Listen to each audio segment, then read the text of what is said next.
Nutritionist and fitness expert Robert Ferguson is here sharing some great ways to make sure that you're eating healthy, but you're staying on a budget. Yes. Which a lot of people think, oh, you go into the health food stores and you look at the healthy food and you go, it tastes horrible and it's going to cost me an arm and a leg. Some misconceptions. Let's talk about that. Well, you know what? There's so many misconceptions when it comes to food that's on a budget. Like, for instance, many people who are on a budget are eating fried chicken. Yeah. Right, all over the country. Right. Yeah. And most of us would say, well, the fried chicken's bad because it's high in fat. First, you remove the skin, but most of us don't know that most of the fat in the skin of the chicken is monounsaturated fat, olive oil. So it's heart healthy. So instead of taking the skin off the chicken, eat the skin. Now you're my friend. There you go. Wow, Ken's in. Wow. Yeah, that's a game changer right there. It's a game changer. But isn't fried chicken bad for you? I mean, it's full of oil. No, I mean, in 1980, we believed that fat was bad. Now we know that fat's not the problem. At the end of the day, it's the amount of carbs, or most people say sugar, that's really causing the problems. Right. So fat's our friend. And most of my physician friends, they feed their kids whole milk because it's highest in fat. Right. Yep. Really? True. Yeah. Your mom struggled with weight, Yes. didn't she, her whole life? Tell us a little bit. My mom struggled with weight. She yo-yoed up and down like many moms and gained and lost about 1,600 pounds.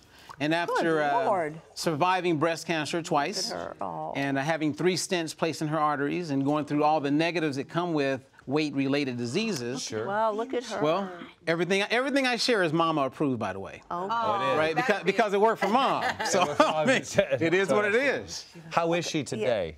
She's thriving. She's enjoying life. She's doing things that she didn't think she could do 15 years ago. And she's eating fried chicken and not chicken breast.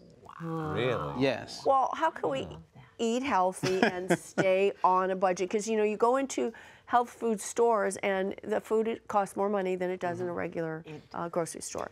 Weight loss can definitely go wrong at some of those stores. Right.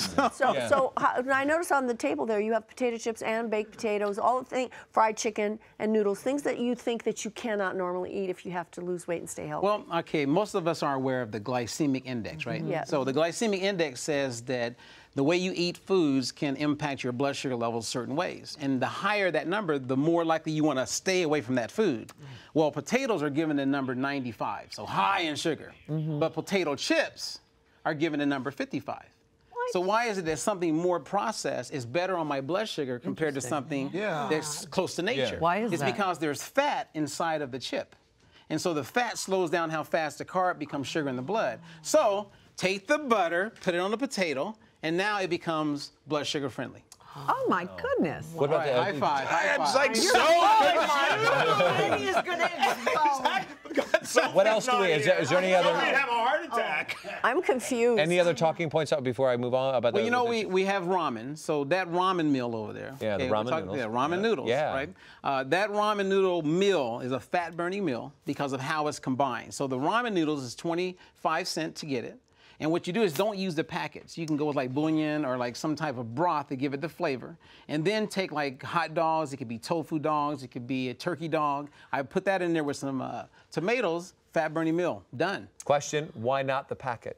What's in the packet? Well, the packet has like a significant amount of sodium. It also usually has MSG in it. And it has other chemicals that we may not be able to enunciate the words. Or identify at some point. I'm like, is this from planet So Earth? this, you know, Where but did it this come tastes from? good. And you can get the same taste, and that's kid-friendly, by the way.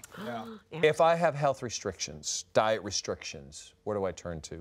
You do exactly what we're talking about. Right. See, when you have your blood sugar levels and you're consuming food in a way where your blood sugar levels aren't going too high and dropping too low, then you're optimizing all those hormones people talk about, insulin, you know, glucagon, et cetera. And so now you're in what I call fat-burning mode because of sugar levels. Right. So just combine your foods the right way. Okay. Can these same foods apply to people who have health restrictions as well? Oh, 100%. So the other thing that, you know, you have eating healthy, and then what's the other thing that always goes? You have to eat right and exercise. Yes.